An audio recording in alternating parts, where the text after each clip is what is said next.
AP assembly సమావేశాలు చివరి ఘట్టానికి వచ్చాయి. ఇవాళ టిట్కో గృహాల అంశంపై స్వల్ప చర్చ జరగనున్నట్లు తెలుస్తోంది. అలాగే ఆర్థిక పరిస్థితిపై సభలో సీఎం చంద్రబాబు శ్వేతపత్రం విడుదల చేయనున్నారు. అసెంబ్లీ ముగిసిన తర్వాత సీఎం చంద్రబాబు ఢిల్లీకి వెళ్లనున్నారు. కేంద్ర ఆర్థిక మంత్రి నిర్మలా సీతారామన్ తో భేటీ కానున్నారు. ఏపీకి బడ్జెట్లో నిధుల కేటాయింపుపై కృతజ్ఞతలు తెలుపనున్నారు సీఎం. రేపు జరిగే నీతి ఆయోగ్ సమావేశంలోనూ బాబు పాల్గొంటారు.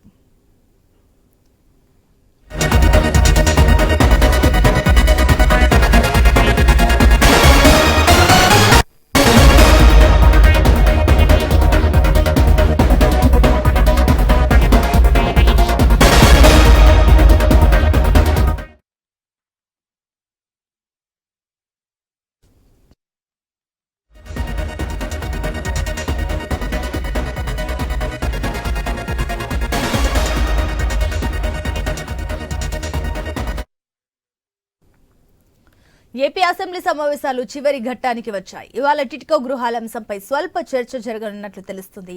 అలాగే ఆర్థిక పరిస్థితిపై సభలో సీఎం చంద్రబాబు శ్వేతపత్రం విడుదల చేయనున్నారు. అసెంబ్లీ ముగిసిన తర్వాత సీఎం ఢిల్లీకి వెళ్లనున్నారు.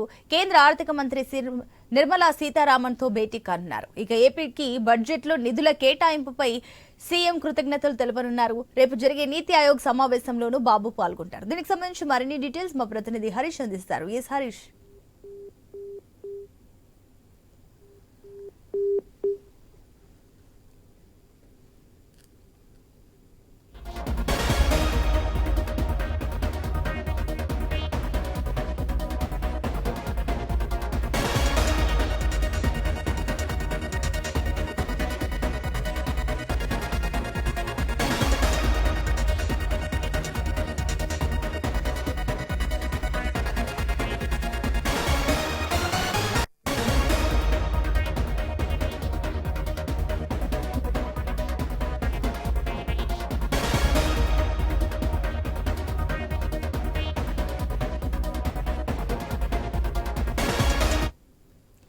రైట్, ఇక ఏపీ అసెంబ్లీ సమావేశాలు చివరి ఘట్టానికి వచ్చాయి. అటు సీఎం చంద్రబాబు ఢిల్లీకి వెళ్లనున్నారు. ఏదైతే నిధుల కేటాయింపుపై కూడా అటు నిర్మలా సీతారామన్ అదేవిధంగా ప్రధానికి కూడా కృతజ్ఞతలు తెలుపబోతున్నట్లు తెలుస్తుంది. అదేవిధంగా ఈ బడ్జెట్ లో కూడా ఈ నిధుల కేటాయింపుకు సంబంధించి కొన్ని క్లారిటీ అయితే ఇవ్వబోతున్నారు. దీనికి సంబంధించి మరిన్ని డీటెయిల్స్ మా ప్రతినిధి హరీష్ అందిస్తారు. ఎస్ హరీష్. అసెంబ్లీ సమావేశాలు చివరి రోజు కొనసాగబోతున్నాయి. సాయంత్రం వరకు జరిగేటువంటి సమావేశంలో బడ్జెట్ 3 నెలలకు సంబంధించినటువంటి బడ్జెట్ కి సంబంధించినటువంటి అంశాలపైన కూడా చర్చించేటువంటి అవకాశం ఉంది. అదేవిధంగా ఇప్పటి వరకు జరిగినటువంటి సెషన్స్ కి సంబంధించినటువంటి అంశాలలో కూడా చాలా కీలకమైనటువంటి అంశాలు బిల్లులో ఆమోదం పొందినటువంటి సిచ్యువేషన్ ఉంది.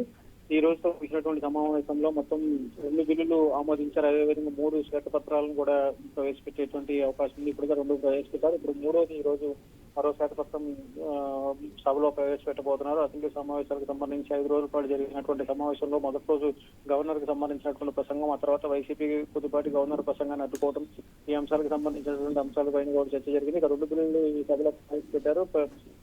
ల్యాండ్ టైటిల్ యాక్ట్, శాండ్, అదేవిధంగా ఎన్టీఆర్ హెల్త్ యూనివర్సిటీ పేరుకు సంబంధించినటువంటి బిల్లు మారుస్తూ బిల్లులు అసెంబ్లీలో ఆమోదించారు. ల్యాండ్ టైటిలింగ్ యాక్ట్ మొన్నటి వరకు కూడా ఎన్నికల తీవ్ర దుమారం రేపింది. దీంతో ప్రభుత్వం యాక్ట్ ని రద్దు చేస్తూ నిర్ణయం తీసుకున్నటువంటి సిచ్యువేషన్ కనిపిస్తుంది. ఇక 3వ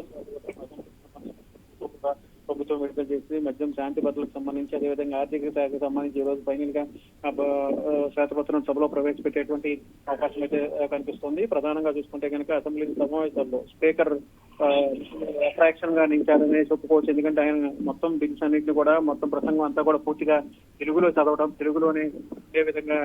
తెలుగులోనే ఆయన మొత్తం సభను నిర్వహించినటువంటి సిచ్యువేషన్ కనిపిస్తుంది. మొత్తం మీద ఈ రోజుతో ముగిసేటువంటి సమావేశాలకు సంబంధించినంత వరకు కూడా చివరి రోజు ఆర్థిక పరిస్థితులకు సంబంధించినటువంటి అంశాలపైన ప్రభుత్వం శ్వేతపత్రం విడుదల చేయబోతుంది. ఇదే అంశాలకు సంబంధించిన ఏదైతే శాంతిపత్రాలకు సంబంధించినంత వరకు కూడా ప్రభుత్వం విడుదల చేసినటువంటి శ్వేతపత్రం ఏదైతే ఉందో దానిపైన ఇప్పుడు వైఎస్ఆర్ కాంగ్రెస్ పార్టీ కూడా కౌంటర్ ఇచ్చేందుకు కూడా సిద్ధమవుతున్నటువంటి సిచ్యువేషన్ మనకు కనిపిస్తుంది. Sunitha. Right Harish, thank you.